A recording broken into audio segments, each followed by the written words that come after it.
पिछले 60 साल की सियासत में हरियाणा में अगर सबसे ज़्यादा असर किसी नेता का रहा है, किसी बाप बेटे का रहा है, तो वो चौधरी देवीलाल और ओम प्रकाश चौटाला का रहा है। पिछले 60 साल में हरियाणा की सियासत में ये दोनों चेहरे हमेशा इम्पोर्टेंट भूमिका अदा करते रहे हैं। अब चौटाला साहब इस दुनिया को अलविदा कह गए हैं और देवीलाल और चौटाला परिवार की सियासी विरासत अब अभय सिंह चौटाला और दुष्यंत चौटाला के हाथों में है। परिवार की दो पार्टियां हैं, लेकिन पहली बार परिवार की दोनों ही पार्टियां हाशिए पर चली गई हैं।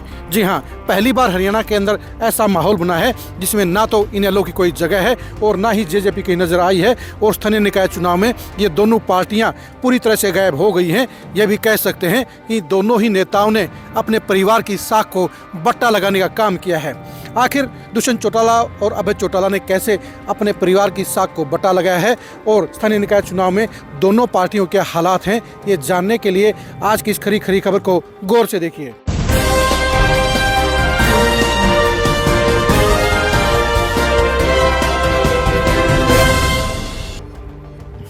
हरियाणा की पॉलिटिक्स में अब अभय सिंह चौटाला और दुष्यंत चौटाला देवीलाल की सियासी विरासत के दो उत्तराधिकारी हैं। दोनों अपने आप को मूल उत्तराधिकारी मानते हैं।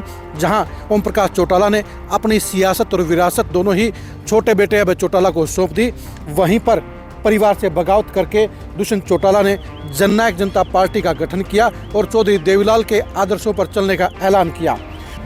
महज 11 महीने की पार्टी ने 10 विधायक बनाकर 2019 में सत्ता में हिस्सेदारी हासिल की और दुष्यंत चौटाला सबसे कम उम्र में डिप्टी सीएम भी बन गए। लेकिन 5 साल में ही दुष्यंत चौटाला का ओरा, दुष्यंत चौटाला का करिश्मा दम तोड़ गया और 2024 के विधानसभा चुनाव में दुष्यंत चौटाला और उनकी पार्टी का सुपड़ा साफ हो गया। यही हालात अभय चौटाला के भी हैं। अभय चौटाला जहां 2019 में सिर्फ खुद एमएलए बनने में सफल रहे थे, वहीं पर अब वो अपने बेटे अर्जुन चौटाला और चचेरे भाई आदित्य देवीलाल को विधायक बनवा पाए हैं, लेकिन खुद चुनाव हार गए हैं। दुष्यंत चौटाला के लिए हालात इतने खराब हैं कि उनकी खुद की जमानत जब्त हो गई और डबवाली के अलावा बाकी सभी सीटों पर उनके प्रत्याशी जमानत गुआ बैठे। अभय सिंह चौटाला के लिए भी हालात अच्छे नहीं हैं और स्थानीय निकायों से दूर रहना और सिर्फ सिरसा नगर परिषद में प्रत्याशी उतारना कहीं न कहीं उनकी सियासी मजबूरियां कही जा सकती हैं।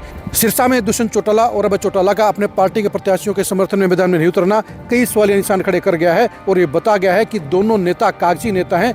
दोनों नेता फिलहाल जनता से रिजेक्ट किए हुए नेता हैं और दोनों नेताओं के साथ में भी जनाधार नहीं है, और यही वजह है कि दोनों पार्टियां हाशिए पर चली गई हैं।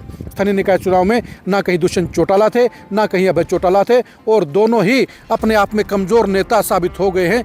यानी अभय सिंह चौटाला और दुष्यंत चौटाला दोनों की पार्टियों के लिए अब भविष्य कोई सुखद नज़र नहीं आ रहा है, क्योंकि दोनों के लिए जहां नेगेटिविटी है वहीं पर जाट वोटर भी अब देवीलाल परिवार की दोनों पार्टियों से दूर चला गया है, और यही वजह है कि दोनों पार्टियां हाशिए पर हो गई हैं और स्थानीय निकाय चुनाव में दोनों पार्टियों का नामो निशान नहीं होना उनके सियासी भविष्य पर भी सवालिया निशान खड़े करने का काम कर गया है।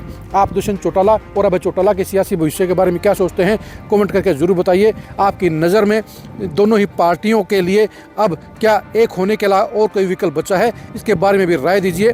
चौधरी देवीलाल और ओम प्रकाश चौटाला की ऊंचाइयों पर क्या अभय चौटाला के परिवार से या दुष्यंत चौटाला या उनके भाई दिग्विजय चौटाला पहुंच पाएंगे, इसके बारे में भी अपनी राय दीजिए। आप हमारे फेसबुक पेज को फॉलो कीजिए, आप हमारे यूट्यूब चैनल को सब्सक्राइब कीजिए। नमस्कार।